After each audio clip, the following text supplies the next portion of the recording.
जय श्री कृष्णा, राधे राधे, जय माता दी। बोलो शंकर भगवान की जय। आज मैं अमर कथा सुनाने जा रही हूँ। एक बार देवऋषि नारद मुनि कैलाश पर्वत पर आए और माता पार्वती से बोले, मैं प्रभु के दर्शन को आया हूँ। प्रभु उस टाइम समाधि में लीन थे। माता पार्वती बोलते हैं कि देवऋषि, प्रभु तो समाधि में लीन है, आप बैठो, रुको, विश्राम करो, आते ही होंगे प्रभु।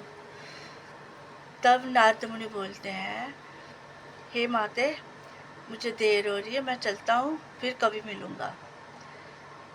तब माता पार्वती बोलते हैं कि थोड़ी देर तो विश्राम कर लो। उन्होंने बोला, देवऋषि नारद बोलते, मेरे मन में एक सवाल था, वो पूछने आया था। चलो, आपको पता होगा उस प्रश्न का उत्तर, मैं आपसे ही पूछ लेता हूँ।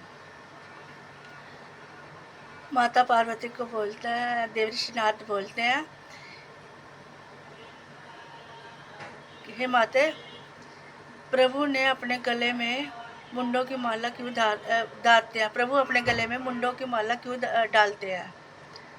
तब माता पार्वती भी आश्चर्य से सोचने लगी कि मुझे तो इस सवाल का जवाब नहीं पता है। प्रभु आएंगे, मैं पूछूंगी। इतनी बात कह के देवऋषि नारद चले गए अपने लोक। माता पार्वती सोचने लगी कि ये कैसा सवाल किया देवऋषि नारद ने। फिर जब प्रभु की समाधि समाप्त हुई, प्रभु आए, तो माता पार्वती बड़ी प्रसन्नचित्त हुई और आगे पीछे ऐसे प्रभु के मंडराने लगी और बड़े प्यार से बोलती, प्रभु, शंकर भगवान को बोलती, प्रभु, कि मेरे मन में एक सवाल है, उस सवाल का मुझे उत्तर चाहिए। प्रभु बोलते, बोलो क्या सवाल है पार्वती। तब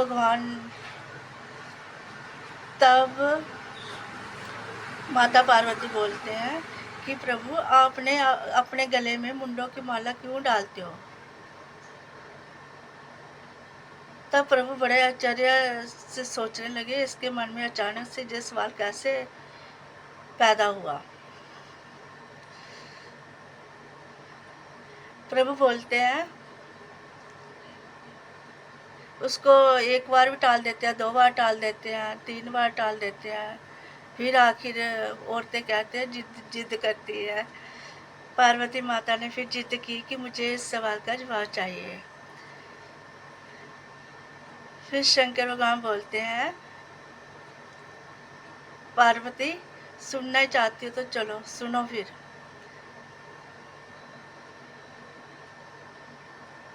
कि मैं जितने तेरे जन्म हुए हैं, जितनी बार तूने जन्म लिए हैं, उतने बार की मैंने मुंडमाला गले में धारण की हुई है।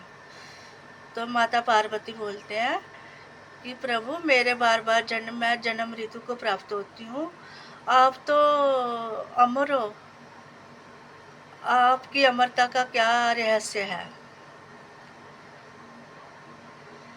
तब शंकर भगवान बोलते हैं, हे पार्वती, मेरी अमरता का ये रहस्य है, इसके पीछे भी एक कहानी है। जो अमर कहानी मैंने सुनी है, वो तुझे नहीं पता है, इसलिए मैं अमर हूँ। उस अमर कहानी सुनने से मैं अमर हूँ। तब माता पार्वती बोलती है, प्रभु, उस आग्रह करती है शंकर भगवान से, उस अमर कहानी को मुझे भी सुनाइए। प्रभु बोलते हैं, चलो फिर किसी एकांत स्थान पे चलते हैं, वहाँ जाके तुझे मैं ये अमर कहानी सुनाता हूँ। प्रभु एकांत स्थान सोचते हैं, कहाँ? अमर गुफा में जाते हैं। जाते जाते रास्ते में पहलगाम में नंदी को छोड़ते हैं। रास्ते में बोलते हैं, इस कथा को सुनाने के लिए हमारे साथ कोई नहीं होना चाहिए। पहले जाते जाते पहलगाम में नंदी को छोड़ते हैं, फिर आगे चलते चलते चंदनवाड़ी में चंद्रमा को छोड़ते हैं। फिर आगे चलते चलते शेषनाग झील में अपने गले के नाग को छोड़ते हैं और आगे चलते चलते माँ मानस पर्वत पर गणेश भगवान को छोड़ते हैं। फिर इतने में अमरनाथ गुफा आ जाती है और प्रभु आगे पीछे देखते हैं, कोई जीव जंतु तो नहीं है। उनको कोई जीव जंतु नहीं मिलता और माता पार्वती को बोलते जिस स्थान ठीक है, चलो सुनो बैठ के अब अमर कथा। तब माता पार्वती और शंकर भगवान माता पार्वती को अमर कथा सुनाने लगते हैं।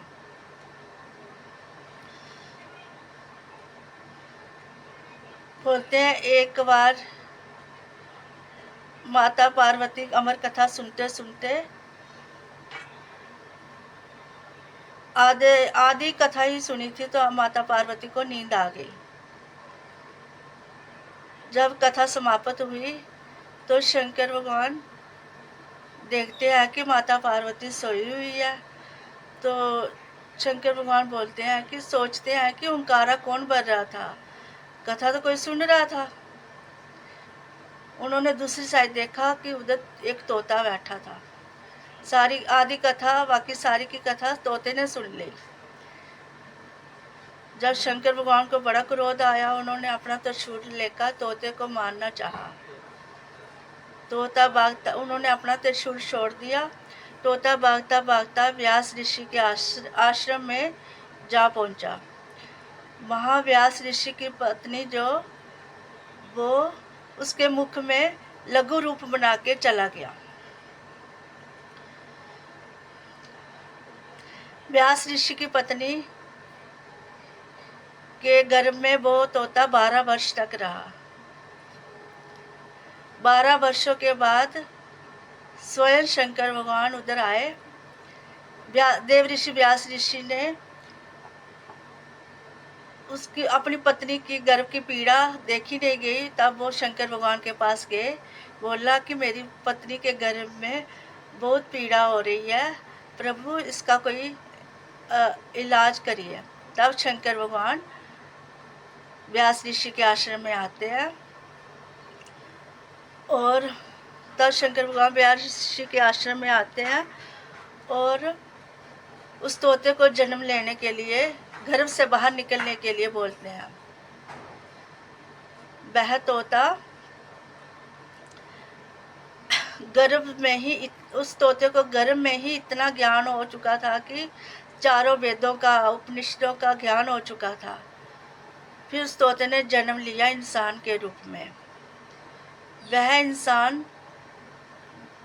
वह देव ऋषि व्यास ऋषि का पुत्र, वह तोता व्यास ऋषि का पुत्र बना और शुकदेव के नाम से प्रसिद्ध हुआ।